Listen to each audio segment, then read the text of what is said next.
मंत्री राजनाथ सिंह ने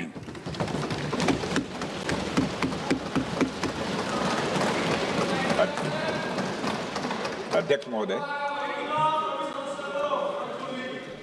महोदय, सबसे पहले तो मैं आपके माध्यम से सदन के सभी दलों के मैंने जितने भी हमारे सम्मानित सदस्य हैं उनके प्रति आभार व्यक्त करना चाहता हूं कि ऑपरेशन सिंदूर की जो शानदार कामयाबी हासिल हुई है उस पर चर्चा करने के लिए आज सदन पूरी तरह से तैयार है। अध्यक्ष महोदय, सबसे पहले मैं इस सदन के माध्यम से मैं देश के उन वीर सपूतों को, उन बहादुर सैनिकों को नमन करता हूं जिन्होंने की राष्ट्र की सीमाओं की रक्षा के लिए जब भी आवश्यकता पड़ी है अपना बलिदान देने में वह पीछे नहीं रहे हैं। आज भी वह तैयार हैं और आज भी वह तत्पर हैं। साथ ही मैं उन सैनिकों की स्मृति को भी अध्यक्ष महोदय नमन करता हूं जिन्होंने की भारत की एकता और अखंडता सुनिश्चित करने के लिए अपना सर्वस्व बलिदान कर दिया। मैं पूरे देश की तरफ से सेनाओं के सभी जवानों के प्रति कृतज्ञता व्यक्त करता हूं। अध्यक्ष महोदय, आज मैं आपकी अनुमति से ऑपरेशन सिंदूर से जुड़े कुछ महत्वपूर्ण तथ्यों और विषयों को सदन के समक्ष रखने के लिए यहां खड़ा हूं। अध्यक्ष महोदय, 6 और 7 मई 2025 को भारतीय सेनाओं ने ऑपरेशन सिंदूर के नाम से एक ऐतिहासिक सैन्य कार्रवाई को अंजाम दिया। यह केवल एक सैन्य कार्रवाई नहीं थी बल्कि यह भारत की संप्रभुता, उसकी अस्मिता, देश के नागरिकों के प्रति हमारी जिम्मेदारी और आतंकवाद के खिलाफ हमारी नीति का एक इफेक्टिव और डिसाइसिव डेमोन्स्ट्रेशन था। अध्यक्ष महोदय, जैसा इस सदन को जानकारी है, 22 अप्रैल 2025 को जम्मू कश्मीर के पहलगाम क्षेत्र में एक अमानवीय और कायराना आतंकी हमला हुआ। इस हमले में हमारे 25 निर्दोष नागरिकों सहित एक नेपाली नागरिक की भी जान गई थी। उन निर्दोष लोगों की जान उनका धर्म पूछ कर लिया गया। यह अपने आप में अमानवीयता का सबसे कुत्सित और सबसे घृणित उदाहरण था। यह घटना भारत की सहन शक्ति की सीमा की भी मैं मानता हूं परीक्षा की। अध्यक्ष महोदय, इस हमले के तुरंत बाद हमारे प्रधानमंत्री श्री नरेंद्र मोदी जी ने तीनों सेनाओं के प्रमुखों की एक उच्च स्तरीय बैठक की और उन्हें छूट दी गई कि वे अपने विवेक, स्ट्रेटेजिक अंडरस्टैंडिंग और रीजनल सिक्योरिटी सिचुएशन को ध्यान में रखते हुए वह निर्णायक कार्रवाई करें।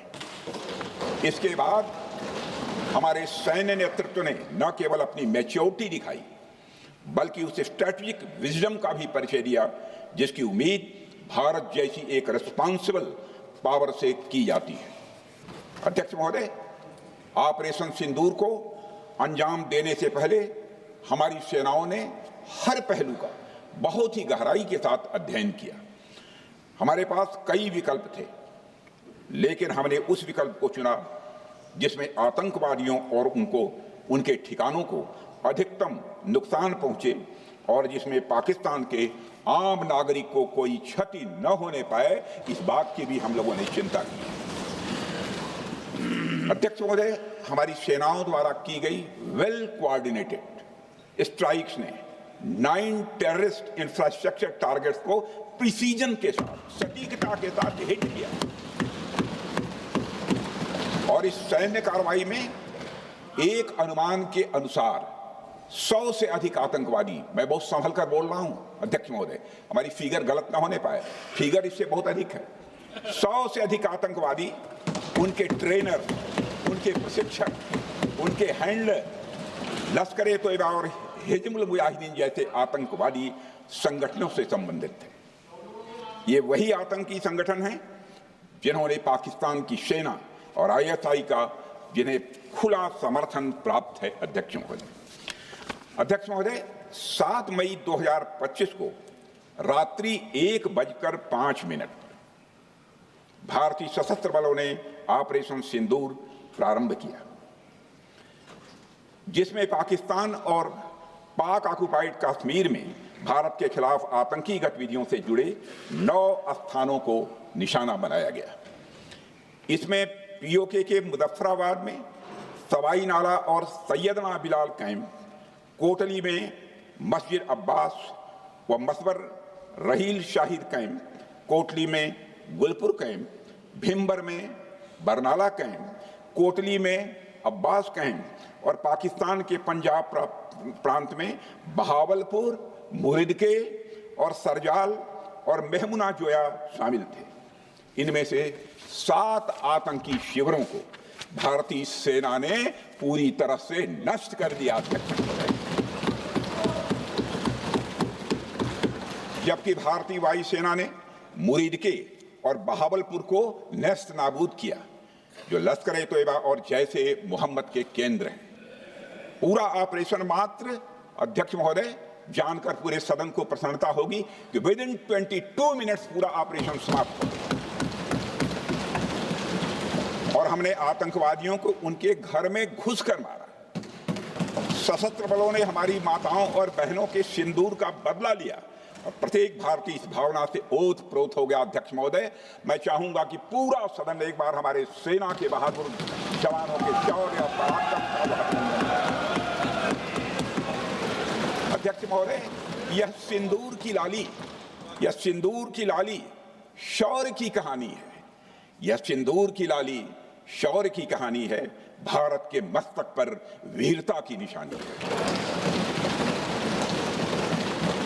अध्यक्ष महोदय, सेनाओं ने अंधेरी रात होने के बावजूद हमले की सफलता के स्पष्ट एविडेंस भी जुटाए हैं, साक्ष्य है हमारे पास। अध्यक्ष महोदय, हमले के कुछ ही घंटों के भीतर एक प्रेस रिलीज और मीडिया ब्रीफिंग के माध्यम से इन्हें जनता की जानकारी के लिए जारी कर दिया गया था।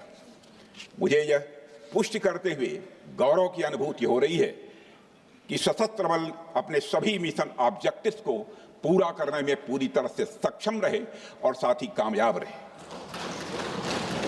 अध्यक्ष महोदय, 7 मई 2025 को हमले माने 1:35 के तुरंत बाद भारतीय डीजीएमओ ने हॉटलाइन संदेश के माध्यम से पाकिस्तान के डीजीएमओ यानी डायरेक्टर जनरल मिलिट्री ऑपरेशन से संपर्क किया और टेरर इंफ्रास्ट्रक्चर के खिलाफ हमारे हमले के रेशनल और मेथोडोलॉजी के बारे में पूरी जानकारी दी और यह तथ्य भी बताया ये हमले एस्केलेटरी नेचर वाले नहीं थे, माने इसको हम आगे नहीं बढ़ाना चाहते।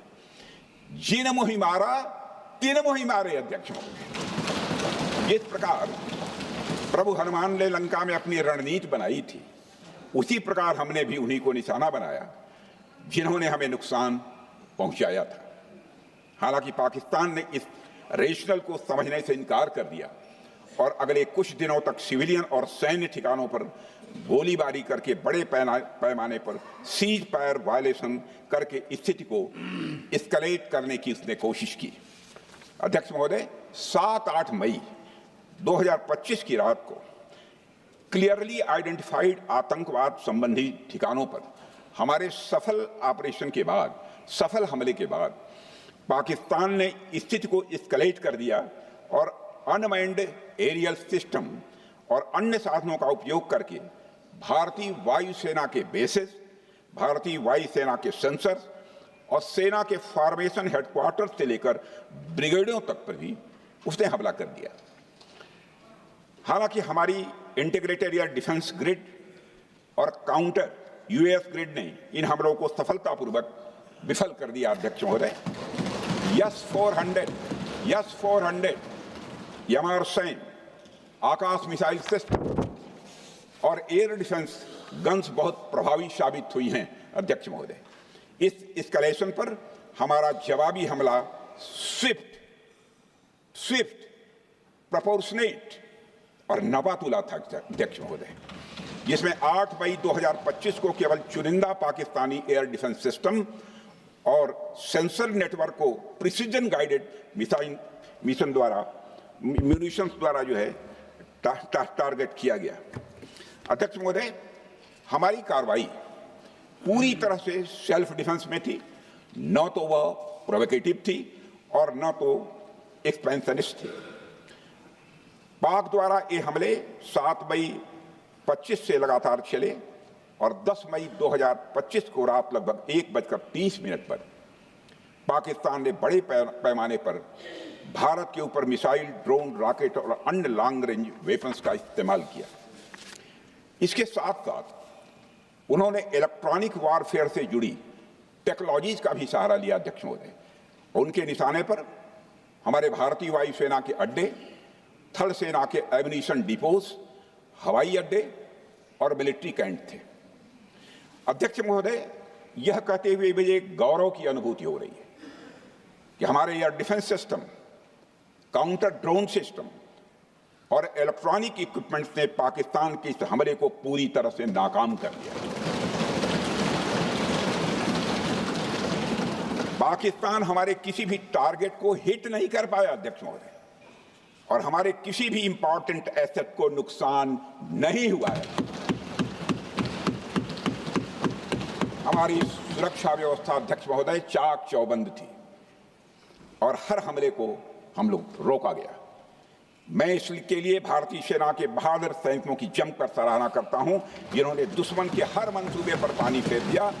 और अपने प्रतिपक्ष के मित्रों से भी कहना चाहता हूं, एक बार फिर से भारत के सेना के जवानों का कम से कम मेज थपथपाकर उनका अभिनंदन करते हैं। बहुत बहुत धन्यवाद। बहुत बहुत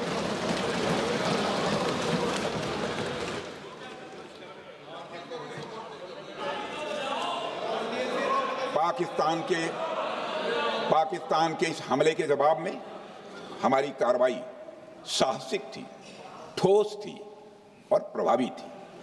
भारतीय वायुसेना ने वेस्टर्न फ्रंट पर पाकिस्तान के हवाई अड्डों, command and control systems, military infrastructures और एयर डिफेंस सिस्टम को निशाना बनाया और इस मिशन को हमारी सेनाओं ने सफलतापूर्वक अंजाम देने में कामयाबी हासिल की। अध्यक्ष महोदय, हमारी सेनाओं ने चकलाला, सरगोधा, रफीकी, रहीम यार खान, जैकबाबाद, सुक्कुर और भोलारी जैसे एयर एयरबेस पर प्रहार किया और पूरी दुनिया ने भारतीय वायुसेना के शौर्य और पराक्रम की तस्वीर देखी।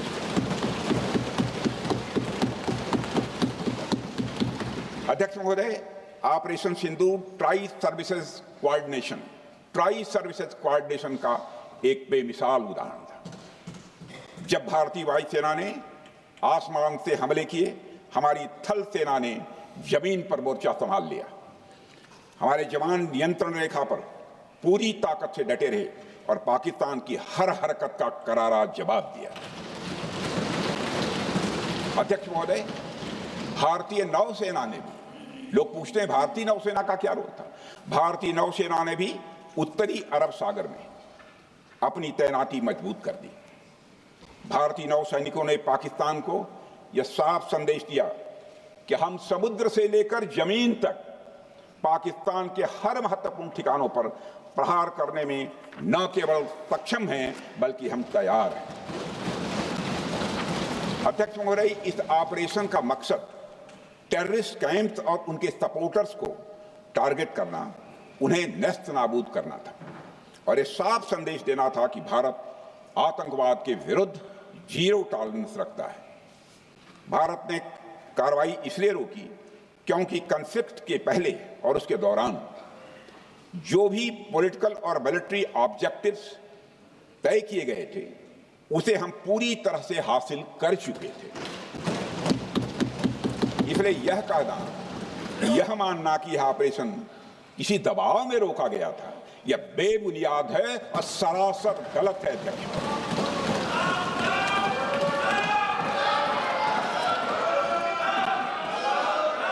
मैं सदन को फिर से आश्वस्त करना चाहता हूं, आपने राजनैतिक जीवन में अध्यक्ष महोदय, मैं आपके माध्यम से सदन को आश्वस्त करना चाहता हूं, अपने राजनीतिक जीवन में जानबूझकर कभी भी असत्य न बोलूं, इसकी भरपूर कोशिश की है मैंने, चाहे सदन हो अथवा सदन के बाहर। अध्यक्ष महोदय, मैं आपके माध्यम से सदन को यह भी अवगत कराना चाहता हूं।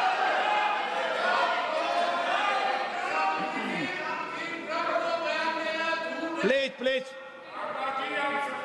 बैठिए। आप क्यों खड़े हैं? अध्यक्ष महोदय, मैं आपके माध्यम से सदन को यह भी अवगत कराना चाहूंगा कि सीमा पार करना या वहां की टेरिटरी कैप्चर करना इस ऑपरेशन का उद्देश्य नहीं था।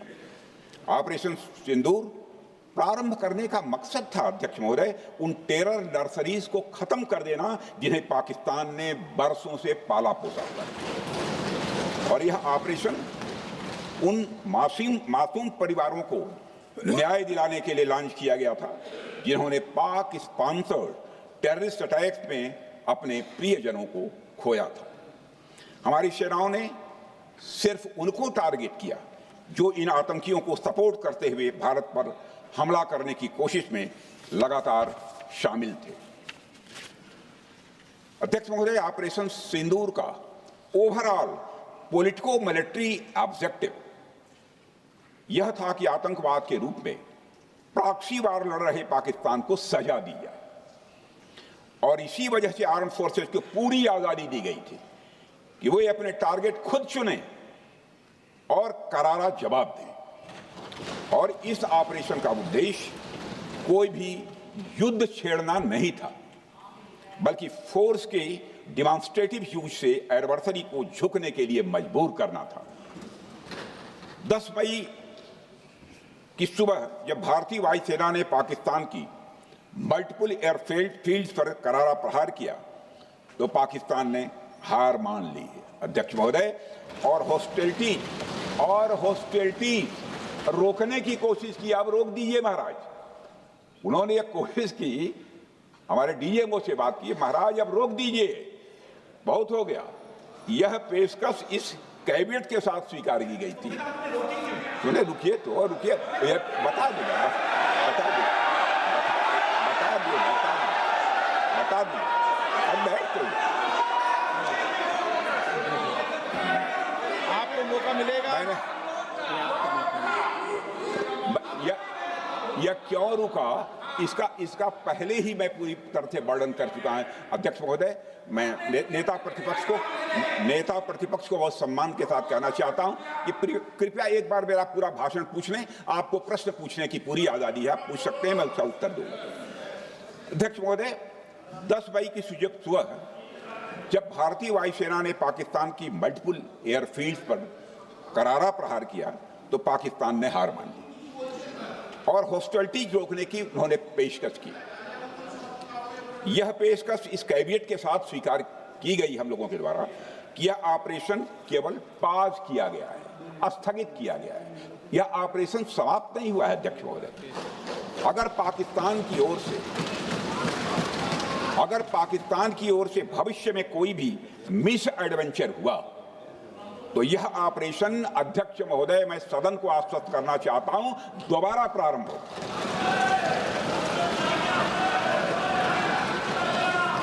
अध्यक्ष महोदय, भारतीय वायुसेना के जबरदस्त हमलों, नियंत्रण रेखा पर थल सेना की मजबूत जवाबी कार्रवाई और नौसेना के हमलों के डर ने पाकिस्तान को झुकने के लिए मजबूर कर दिया अध्यक्ष महोदय। और पाकिस्तान की हार उनकी एक सामान्य विफलता नहीं थी, बल्कि यह उसके सैन्य बल और मनोबल या दोनों की एक हार थी। 10 मई को पाकिस्तान के डीजीएमओ ने भारत के डीजीएमओ से संपर्क किया और सैन्य कार्रवाइयों को रोकने की अपील की। मैं सदन में यह बात फिर से दोहराना चाहूंगा कि पाकिस्तान के डीजीएमओ ने भारत के डीजीएमओ से संपर्क किया और सैन्य कार्रवाइयों को रोकने की अपील की। 12 मई को दोनों देशों के डीजीएमओ के बीच औपचारिक संवाद हुआ और दोनों पक्षों ने सैन्य कार्रवाइयों पर विराम लगाने का निर्णय लिया। अध्यक्ष महोदय, हमारे सैनिकों का जो मनोबल, मातृभूमि की रक्षा करने का जो उनका समर्पण है, ऑपरेशन सिंदूर के दौरान उसका दर्शन 140 करोड़ से अधिक भारतवासियों ने देखा। मुझे खुद भी और प्रधानमंत्री जी को सीमावर्ती क्षेत्रों में जाकर हमारे जवानों से मुलाकात का अवसर मिला है। अध्यक्ष महोदय, श्रीनगर के मिलिट्री बेस पर, भुज के एयरबेस पर, उधमपुर के कमांड सेंटर पर, हर जगह प्रत्यक्ष मैंने अपनी आंखों से देखा कि हमारे सैनिकों का मनोबल अपनी पूरी बुलंदी पर था। उनकी आंखों में विश्वास है और उनका संकल्प अडिग है। वे न केवल भारत की सीमाओं की रक्षा कर रहे हैं, बल्कि हमारे राष्ट्रीय स्वाभिमान की भी अध्यक्ष महोदय रक्षा कर रहे हैं। अध्यक्ष महोदय, किसी भी देश में जनता सत्ता पक्ष को और विपक्ष को अलग अलग दायित्व सौंपती है, दोनों को अलग अलग दायित्व, और हेल्दी डेमोक्रेसी में तो स्वाभाविक है। सत्ता पक्ष का काम होता है जनता के हितों को ध्यान में रखते हुए कार्य करना, और विपक्ष का काम होता है सरकार से जनता के मुद्दों से संबंधित जरूरी प्रश्न पूछना। ऑपरेशन सिंदूर क्यों शुरू किया गया, इसकी जानकारी पहले भी दी गई है और आज भी मैंने सदन को दी है। अध्यक्ष महोदय, कभी कभी हमारे प्रतिपक्ष के लोग ये पूछते रहे हैं कि हमारे कितने बीमार गिरे। मुझे लगता है उनका यह प्रश्न हमारी राष्ट्रीय जनभावनाओं का सही से प्रतिनिधित्व नहीं कर रहा है। मुझे लगता है उन्होंने एक बार भी हमसे यह नहीं पूछा कि हमारी सेनाओं ने दुश्मन के कितने विमान मार गिराए।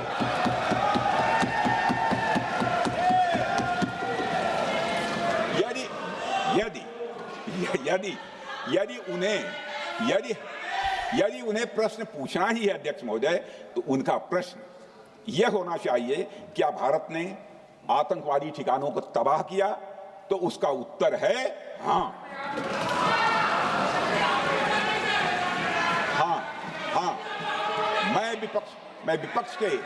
मैं विपक्ष के सम्मानित साथियों से कहना चाहता हूं कि आपको प्रश्न पूछना है तो यह प्रश्न पूछिए, क्या ऑपरेशन सिंदूर सफल रहा? तो उसका उत्तर है हाँ।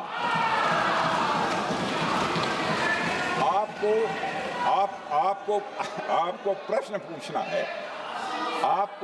पूछना है तो यह प्रश्न पूछिए कि जिन आतंकियों ने हमारी बहनों, हमारी बेटियों का सिंदूर मिटाया, क्या हमारी सेनाओं ने ऑपरेशन सिंदूर में उन आतंकियों के आकाओं को मिटाया? तो इसका उत्तर है हाँ। और आपको प्रश्न पूछना है तो यह पूछिए कि इस ऑपरेशन में क्या हमारे जाबाज सैनिकों को कोई क्षति हुई है? तो उसका उत्तर है नहीं। अध्यक्ष महोदय, लक्ष्य जब बड़े हो तो अपेक्षाकृत छोटे मुद्दों पर हमारा ध्यान नहीं जाना चाहिए। लक्ष्य बड़े हों तो छोटे मुद्दों पर, अपेक्षाकृत जो छोटे मुद्दे होते हैं कंपैरेटिवली, उन पर ध्यान नहीं जाना चाहिए, क्योंकि छोटे मुद्दों पर ही ध्यान देते रहने से देश की सुरक्षा और सैनिकों के सम्मान और उत्साह जैसे बड़े मुद्दों से ध्यान हट सकता है, जैसा कि विपक्ष के हमारे कुछ साथियों के साथ हो रहा है। अब चूंकि विपक्ष के मित्र ऑपरेशन सिंदूर को लेकर उचित प्रश्न नहीं पूछ पा रहे हैं, तो उन्हें मैं क्या बताऊं अध्यक्ष महोदय। मैं लगभग 4 डिकेड से अधिक समय से राजनीति में, सत्ता पक्ष हो या विपक्ष हो, अपनी पार्टी हो या दूसरी पार्टी हो, कभी भी किसी के साथ दलगत राजनीति को मैंने शत्रुतापूर्ण तरीके से जिंदगी में नहीं देखा है मैंने अध्यक्ष महोदय।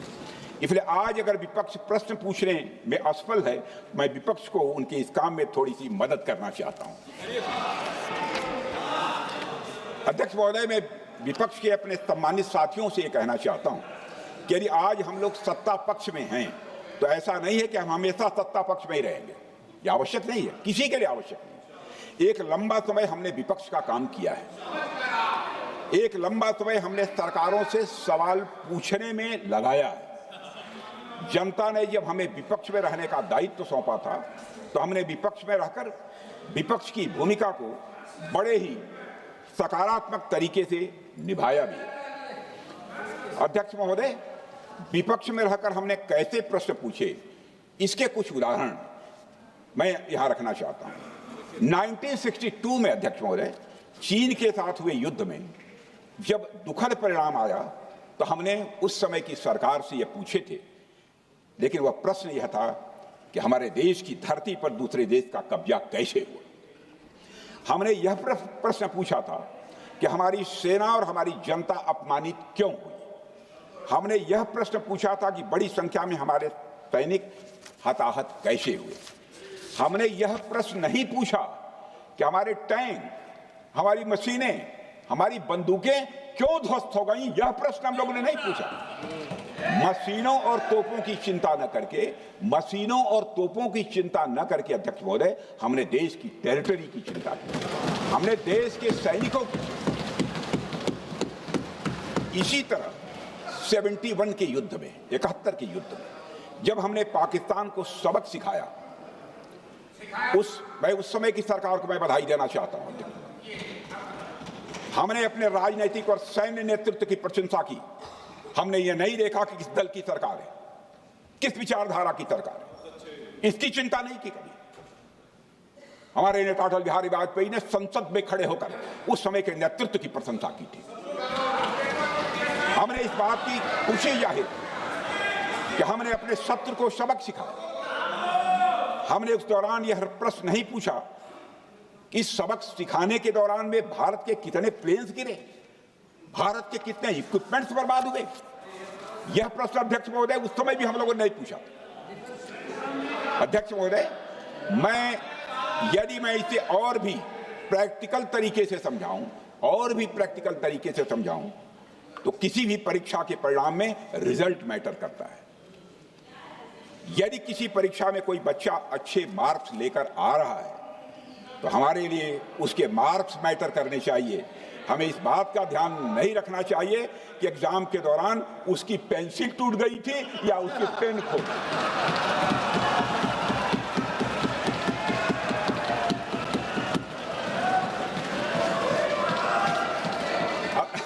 अध्यक्ष महोदय, अल्टीमेटली रिजल्ट मैटर करता है और रिजल्ट यह है, अध्यक्ष महोदय, अल्टीमेटली रिजल्ट मैटर करता है और रिजल्ट यह है अध्यक्ष महोदय कि ऑपरेशन सिंदूर के दौरान हमारी सेनाओं ने जो लक्ष्य निर्धारित किया था, उन लक्ष्यों को पूर्ण रूप से प्राप्त करने में हमने कामयाबी हासिल की। अध्यक्ष महोदय, भारत हमेशा से पाकिस्तान सहित अपने पड़ोसी देशों से मित्रता और सहयोगपूर्ण संबंध का सदैव इच्छुक रहा है। इसके लिए भारत की सभी सरकारों ने ईमानदारी से प्रयास भी किए हैं। वह चाहे आदरणीय लाल बहादुर शास्त्री जी हों या अटल बिहारी वाजपेयी जी हों या हमारे स्वर्गीय मनमोहन सिंह जी हों या प्रधानमंत्री श्री नरेंद्र मोदी जी, सभी ने हमेशा चाहा है कि इस इलाके में शांति और समृद्धि बनी रहे। सभी ने यह चाहा। अध्यक्ष महोदय, यह बात हमारी सिविलाइजेशनल वैल्यूज के साथ मेल खाती है, इसलिए ऐसा हुआ। अध्यक्ष महोदय, पूरा विश्व जानता है कि पूर्व प्रधानमंत्री से अटल बिहारी वाजपेयी जी ने शांति का संदेश लेकर 1999 में लाहौर बस यात्रा की थी। वह सिर्फ एक यात्रा नहीं थी, वह यात्रा भारत की संस्कृति और शांति की प्रतीक थी। यह हमारे भारत की प्रकृति थी। लाहौर पहुंचकर अटल बिहारी वाजपेयी जी ने मीनारे पाकिस्तान पर विजिटर्स रूप में जो लिखा था, जिसका जिक्र लोग आज भी करते हैं, और उन्होंने लिखा था, उसकी मैं चर्चा करता हूं। उन्होंने लिखा था कि मीनारे पाकिस्तान से मैं पाकिस्तान की जनता को यह विश्वास दिलाना चाहता हूं कि भारत अस्थायी शांति और मित्रता का आकांक्षी है। मैंने पहले भी कहा है और फिर भी कहता हूं, एक स्थिर और समृद्ध पाकिस्तान भारत के हित में है, इसमें कोई संदेह नहीं होना चाहिए। अध्यक्ष महोदय, यह हमारी सोच थी, यह हमारी शांति की पहल थी। यह पहल हमारी हजारों साल पुरानी सांस्कृतिक चेतना, हमारी नैतिक शक्ति और हमारी सभ्यता के उन मूल्यों से निकली थी जो शांति को शक्ति मानती है। अध्यक्ष महोदय, लेकिन हमारे शांति के प्रयास को हमारी नाइविटी, उदारता या सरलता समझ लिया गया। जब हम शांति के लिए कदम बढ़ा रहे थे, उसी वक्त पाकिस्तान कारगिल में घुसपैठ की साजिश रच रहा था।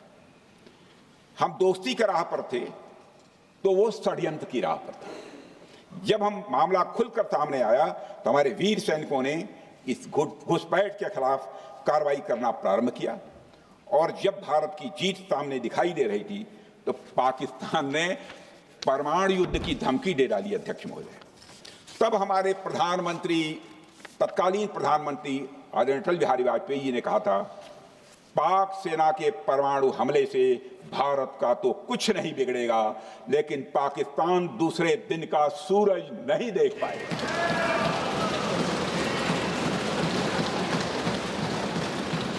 यानी अटल जी जो शांति का पैगाम लेकर गए, वही अटल जी शक्ति का भी परिचय देने में तनिक भी नहीं हिचके। यही है भारत। अध्यक्ष महोदय, यह सामर्थ्य का उद्घोष था।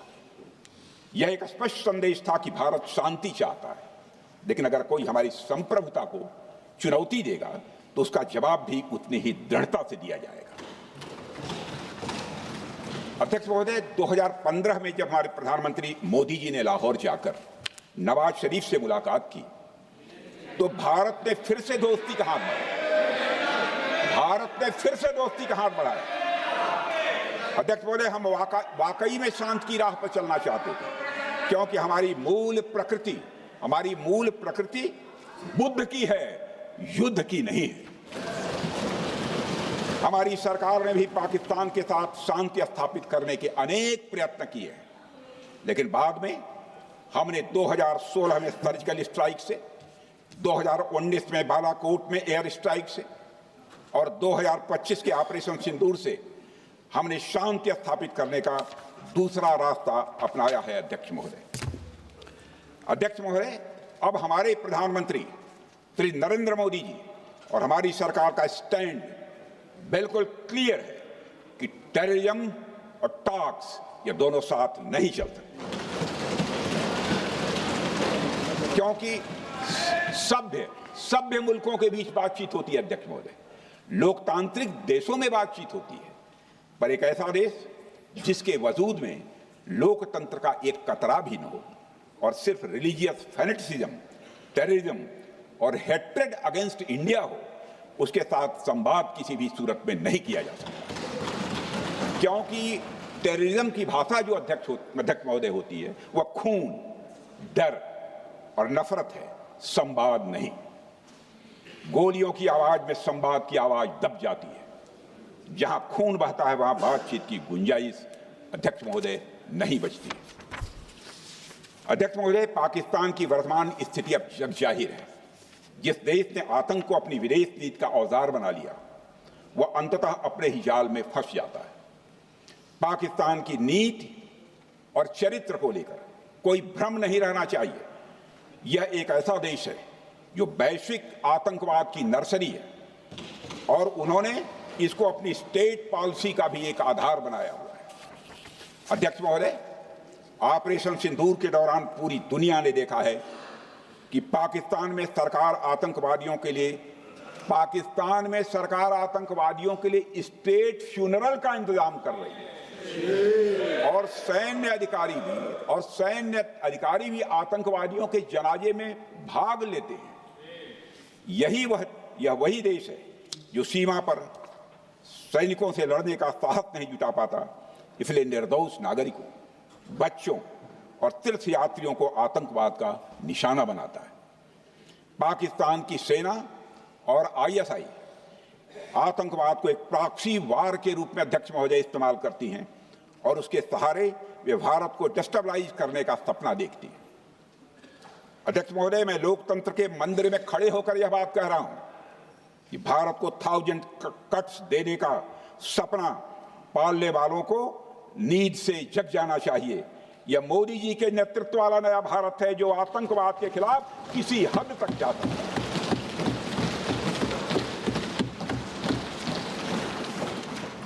अध्यक्ष महोदय, आप भारत का इतिहास जानते हैं। देखिए, हमने कभी भी किसी की 1 इंच जमीन पर आज तक कभी कब्जा नहीं किया है।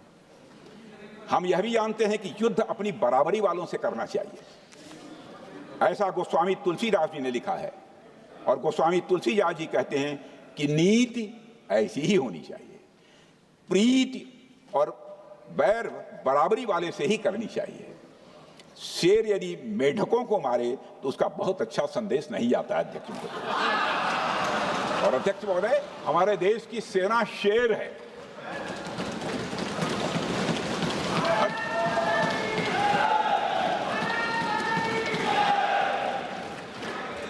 अध्यक्ष महोदय, पाकिस्तान जैसा देश जो साइज, सामर्थ्य, शक्ति और समृद्धि में हमारे आसपास भी नहीं है, उस मुल्क से कैसा मुकाबला? जो मुल्क अपने अस्तित्व के लिए दूसरों पर आश्रित हो, उसके मुकाबले का मतलब है अपना स्तर कम करना।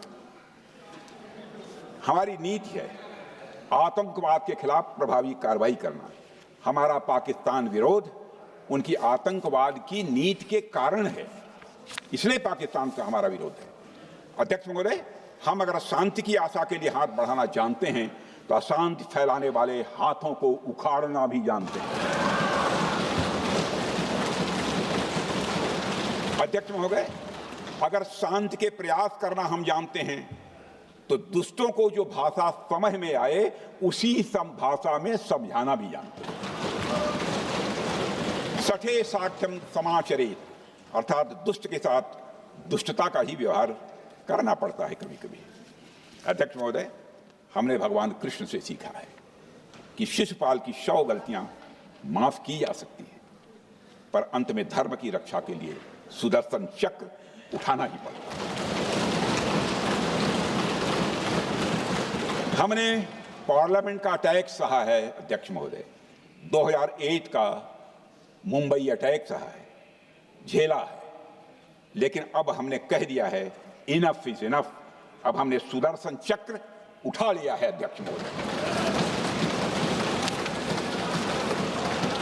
अध्यक्ष महोदय, हमारी प्रवृत्ति भगवान राम और भगवान कृष्ण से प्रेरित है, जो हमें शौर्य भी सिखाती है और धैर्य भी सिखाती है। इस सीख का अध्यक्ष महोदय, इस सीख का हम प्रधानमंत्री नरेंद्र मोदी जी के नेतृत्व में हमारी विदेश और अपनी रक्षा नीति में सीधा प्रयोग कर रहे हैं। आज भारत पहले दोस्ती का हाथ बढ़ाता है, लेकिन अगर कोई देश धोखा दे तो उसकी कलाई भी मरोड़ना जानता है। अध्यक्ष महोदय, हमारी नीति स्पष्ट है कि हमने एक समय लाहौर बस यात्रा की भाषा में बात की थी, तो पाकिस्तान ने हमारी उस भाषा को नहीं समझा, तो अब हम उन्हें बालाकोट स्ट्राइक की भाषा में जवाब देंगे। अध्यक्ष महोदय, भारत के लिए शांति हमारी प्रायोरिटी है, हमारी प्राथमिकता है और हमारी शक्ति उसका आधार है। भारत के लिए शांति प्राथमिकता है और हमारी शक्ति उसका आधार है। यह शक्ति हमारे सामर्थ्य से पैदा हुई है अध्यक्ष महोदय, और यह सामर्थ्य पिछले 11 साल में कई गुना बढ़ गया है। मैं ये नहीं कहता हूं पहले नहीं था, पहले था, लेकिन अब कई गुना बढ़ गया है। आज भारत विश्व की चौथी सबसे बड़ी अर्थव्यवस्था है और अभी आई मॉर्गन स्टैनली के रिपोर्ट के मुताबिक 2028 तक विश्व की तीसरी सबसे बड़ी अर्थव्यवस्था बनने की ओर भारत चल चुका है। अध्यक्ष महोदय, आर्थिक उन्नति के साथ साथ भारत के रक्षा क्षेत्र में 2014 से उल्लेखनीय परिवर्तन, रिमार्केबल चेंज आया है। आज का भारत डिफेंस सेक्टर में आत्मनिर्भरता, सेल्फ रिलायंस और स्वदेशी उत्पादन की दिशा में तेजी से आगे बढ़ रहा है। अध्यक्ष महोदय, आज हम हर दृष्टि से समर्थ भी हैं और सक्षम भी हैं। अध्यक्ष महोदय, मैं सदन को यह भी जानकारी देना चाहता हूं, उसके बाद जब प्रश्न पूछा गया हमारे सारे चीफ से, सीडीएस से, डिफेंस सेक्रेटरी से, क्या ऑपरेशन के लिए तैयार हैं, क्षण भर की देर नहीं लगाई, सबने बोला यस सर। अध्यक्ष महोदय, ऑपरेशन सिंदूर हमारे सामर्थ्य का ही प्रतीक था, जिसमें हमने दिखा दिया कि अगर कोई हमारे नागरिकों को मारेगा तो भारत चुप नहीं बैठेगा। भारत की आत्मरक्षा के लिए हमारा राजनीतिक तंत्र और नेतृत्व बिना किसी दबाव के काम करेगा। हमारी मिसाइल फिजिकल सीमाएं लांघेंगी अध्यक्ष महोदय, और हमारे वीर सैनिक दुश्मन की कमर तोड़ेंगे। अध्यक्ष महोदय, हम आतंकवाद को उसके हर रूप और स्वरूप में पूरी तरह समाप्त करने के लिए पूरी तरह से प्रतिबद्ध हैं, और इस संदर्भ में हमें एक महत्वपूर्ण बात समझनी होगी। Pakistan sponsored terrorism is not random madness, there is a method in this madness. यह एक सुनियोजित रणनीति है, यह एक फंडामेंटल रेज है। अध्यक्ष महोदय, प्रसिद्ध लेखक वीएस नायपाल ने सही कहा था, पाकिस्तान में होना एक ऐसी अल्टरनेट और कंट्रास्टिंग रियलिटी है, where war is peace, freedom is slavery, ignorance is strength, यानी यहां युद्ध ही शांति है, गुलामी ही स्वतंत्रता है और जिहालत यानी अज्ञानता ही ताकत है।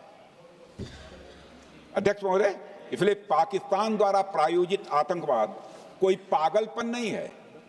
पाकिस्तान द्वारा प्रायोजित आतंकवाद कोई पागलपन नहीं है, यह एक सोची समझी साजिश का हिस्सा है। यह एक ऐसी प्रक्रिया है जो आतंक को एक पॉलिटिकल टूल की तरह इस्तेमाल करती है।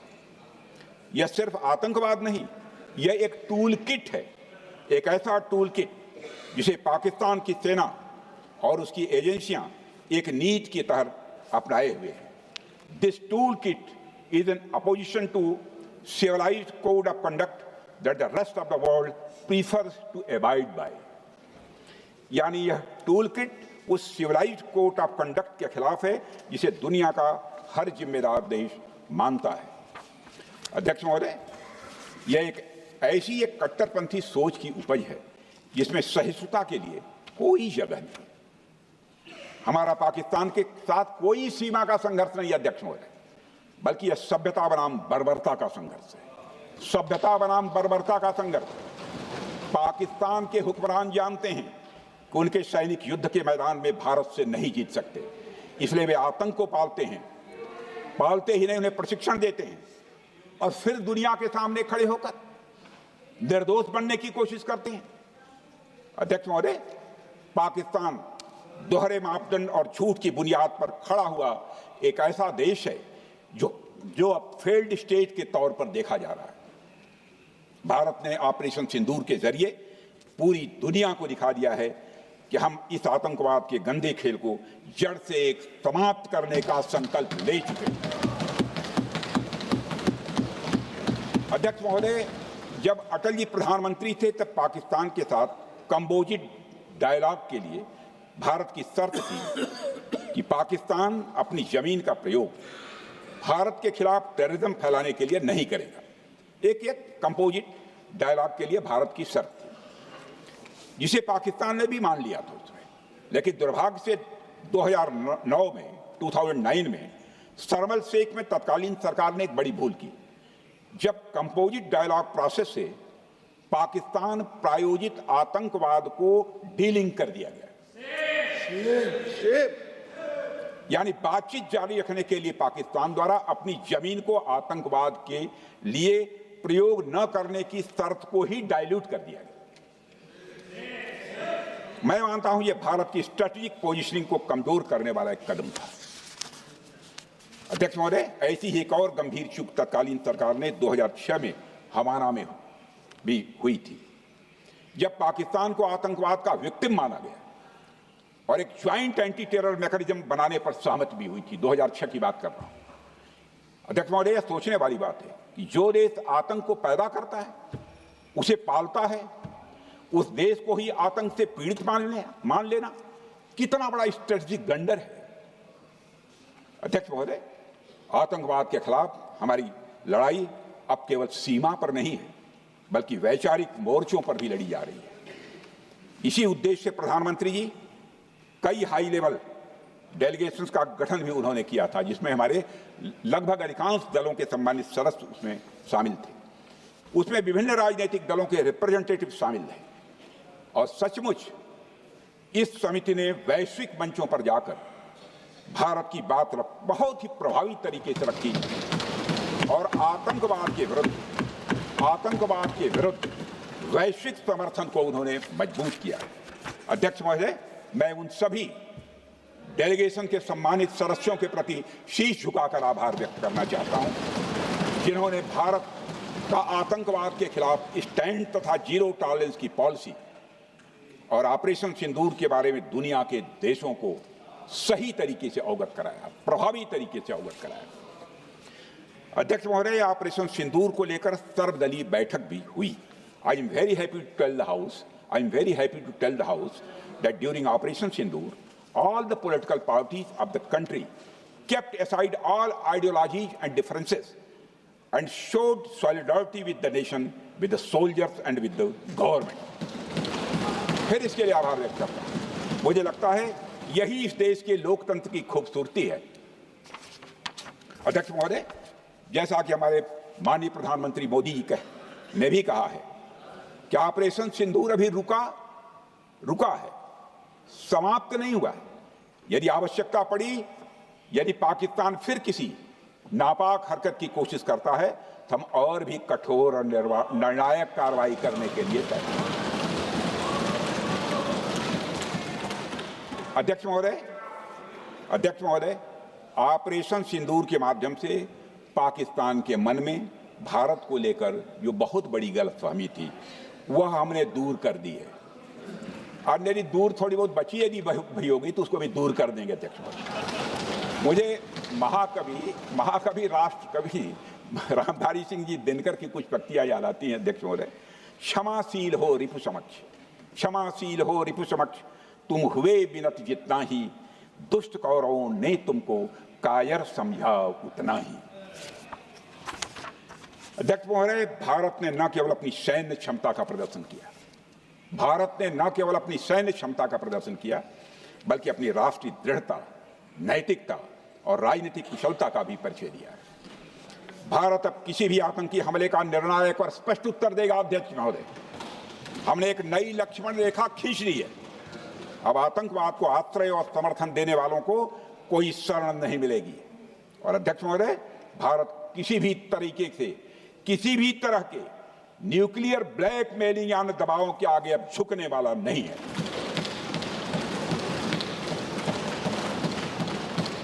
अध्यक्ष महोदय, ऑपरेशन सिंदूर के माध्यम से जो हमने किया और उससे पहले सर्जिकल स्ट्राइक और एयर स्ट्राइक के जरिए जो संदेश दिया गया वह बहुत पहले ही हो जाना चाहिए, लेकिन जो होता है समय पर ही होता है। अध्यक्ष महोदय, हमारी सरकार ने आतंकवाद के खिलाफ हमारी जीरो टॉलरेंस की नीति को दुनिया के हर मंच पर पूरी तरह से स्पष्ट कर दिया है और हम उस पर कोई समझौता किसी भी सूरत में नहीं करने वाले हैं। अभी कुछ सप्ताह पहले मुझे शंघाई कोऑपरेशन ऑर्गेनाइजेशन की डिफेंस मिनिस्टर्स मीटिंग में जाने का अवसर मिला था। वहां जो डिक्लेरेशन तैयार किया जा रहा था उसमें आतंकवाद पर भारत का स्टैंड डाइल्यूट हो रहा था। हमने साफ कह दिया कि जब तक आतंकवाद के मुद्दे पर भारत का स्टैंड रखा नहीं जाएगा, हम किसी ज्वाइंट स्टेटमेंट पर साइन नहीं करेंगे और इसकी वजह से वहां कोई ज्वाइंट स्टेटमेंट नहीं आया। अध्यक्ष महोदय, इसका परिणाम क्या? अब देखिए, हमारे प्रधानमंत्री जी ब्रिक्स की बैठक में ब्राजील गए, करिश्मा किया है हमारे प्रधानमंत्री। तो चीन की मौजूदगी में जो ज्वाइंट डिक्लेरेशन आया उसमें जम्मू और कश्मीर में हुए आतंकी हमले को कंडेम भी किया गया। यह प्रधानमंत्री ने करिश्मा करके दिखाया, यानी भारत की बात अंततः मानी गई। और यह ब्रिक्स सम्मेलन के इतिहास में पहली बार हुआ जब जम्मू एवं कश्मीर में हुए किसी आतंकी घटना को खुलकर कंडेम किया गया। मैं इस सदन को याद दिलाना चाहता हूं, 2008 में मुंबई में इतनी बड़ी आतंकी घटना हुई, मगर उस समय की सरकार को जो प्रभावी कार्रवाई करनी चाहिए थी वो नहीं हो पाई। लेकिन उसमें सबसे दुखद और आश्चर्य की बात है, कई वर्ल्ड फोरम, इंटरनेशनल फोरम पर जो उसका कंडेमनेशन होना चाहिए, जो उसकी निंदा की जानी चाहिए, वह भी जितना होना चाहिए नहीं हो पाया। अध्यक्ष, यदि आप उस घटना के बाद हुए ब्रिक्स सम्मेलन के डॉक्यूमेंट्स उठाकर देख लीजिए, मुंबई आतंकी हमले का कहीं जिक्र भी नहीं है।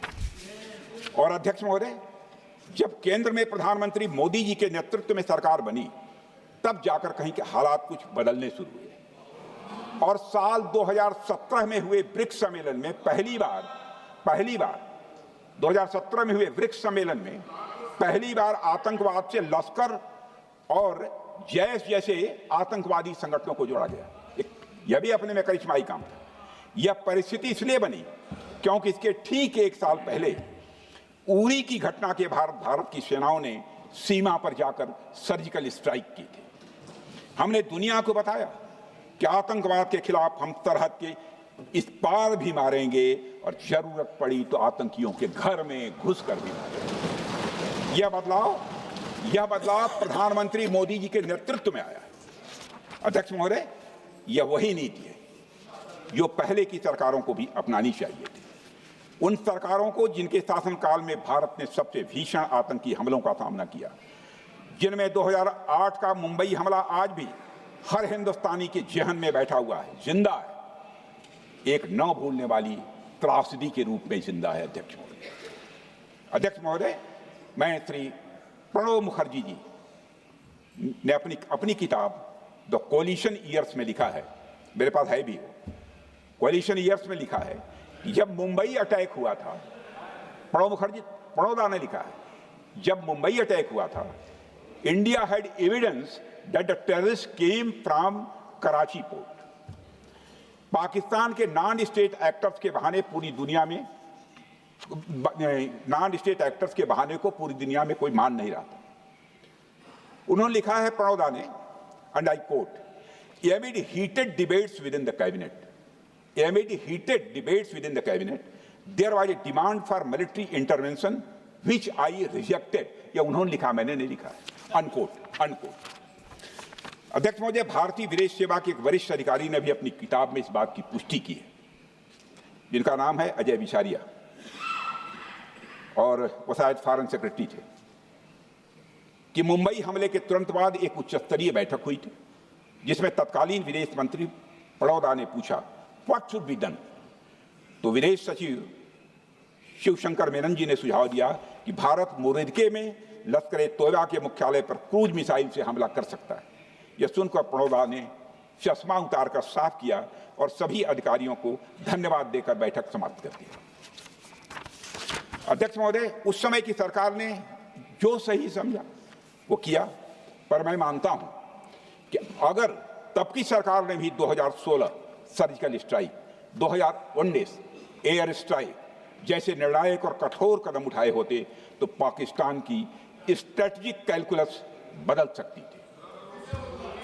एक पावरफुल और डिसाइसिव एक्शन पाकिस्तान और उनकी सेना के द्वारा इस 500 टेररिस्ट ऑर्गेनाइजेशंस के लिए बड़ा डिसइंसेंटिव साबित हो सकती थी। अध्यक्ष महोदय, 2008 में मुंबई हमलों के बाद उस समय की सरकार ने सिर्फ बातचीत का मार्ग चुना था। मैं स्पष्ट करना चाहता हूं, यह कोई आलोचना नहीं है अध्यक्ष महोदय, न उस सरकार की, न उस समय के प्रधानमंत्री की, और न ही उन नेताओं की। उस समय की लीडरशिप को जो सही लगा उन्होंने वह निर्णय लिया। अध्यक्ष महोदय, बस मैं इतना ही कहना चाहता हूं कि आज का भारत अलग सोचता है और अलग तरीके से काम करता है। हमारा मानना है यह आपका प्रतिद्वंदी आतंक को रणनीति बना चुका हो और बातचीत की भाषा नहीं समझता हो तो standing firm and being decisive के अलावा कोई विकल्प नहीं बचता है। अध्यक्ष महोदय, आज हमारे प्रधानमंत्री मोदी जी के नेतृत्व में भारत वह देश नहीं रहा जो पहले था। Two-day doziers have been replaced by decisive action. Two-day doziers have been replaced by decisive action. आज भारत सहता नहीं है, भारत जवाब देता है। अध्यक्ष महोदय, आज भारत आतंक की जड़ तक जाता है और उसे उखाड़ फेंकने का सामर्थ्य रखता है। अध्यक्ष महोदय, मैं इस सदन को और देश की जनता को यह विश्वास दिलाना चाहता हूं कि हमारी सरकार, हमारी सेनाएं और हमारी लोकतांत्रिक संस्थाएं सब मिलकर, हम और ये सारे लोग सभी मिलकर देश की एकता, अखंडता और सुरक्षा के लिए जो भी कदम उठाना आवश्यक होगा वह कदम उठाएंगे और उसके प्रति हम पूरी तरह से कमिटेड हैं। अध्यक्ष महोदय, अंत में मैं केवल इतना ही कहना चाहता हूं, यह समय एकजुट होकर अपनी सुरक्षा, संप्रभुता और आत्मसम्मान की रक्षा के संकल्प को और अधिक मजबूत करने का है। हमें यह याद रखना होगा कि हमारी सामाजिक और राजनीतिक एकता ही यह हमारी सबसे बड़ी ताकत है। अध्यक्ष महोदय, आतंकवाद को समर्थन देने वालों को यह स्पष्ट संदेश चला गया है कि भारत अपनी मातृभूमि की रक्षा के लिए पूरी तरह से संकल्पबद्ध है। आइए हम सभी दलगत भाव से ऊपर उठकर संगच्छध्वम संगवरध्वम के मंत्र से प्रेरणा लेकर एक साथ खड़े हो जाएं और हम इस राष्ट्रीय संकल्प को मजबूत करें। यही हम सबका राष्ट्रीय दायित्व है। और इन्हीं शब्दों के साथ अध्यक्ष महोदय, आपने मुझे विचार रखने का अवसर दिया। आपके प्रति आभार व्यक्त करते हुए और अपने सभी सम्मानित सदस्यों के प्रति धन्यवाद व्यक्त करते हुए अपना निवेदन समाप्त करता हूँ। सबने शांतिपूर्वक बात की। श्री गौरव गोगोई।